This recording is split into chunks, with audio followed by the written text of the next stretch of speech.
Қасым Аманжолов. Елге хат. Менің бір бар еді ерке тентек ұлым. Өліме тірі мекен сол құлыным. Дейтіндей болдың ғой сен, туған жерім.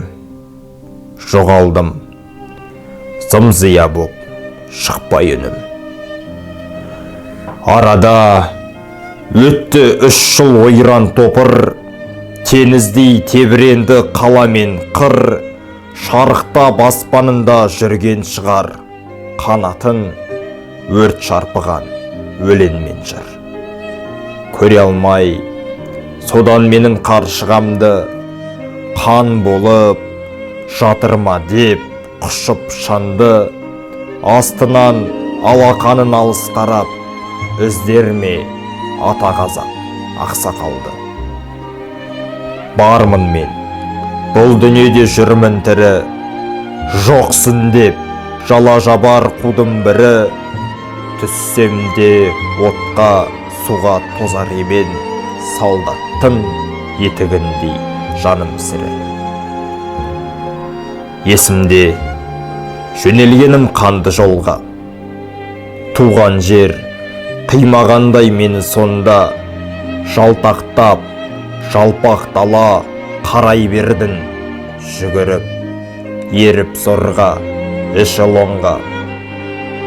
Сықылды сынып құлап аққан жұлдыз, мен кеттім қарауытып үнсіз тілсіз, білмедім қоштерімді күттерімді, елестеп екі жақтан мыстан мен қыз.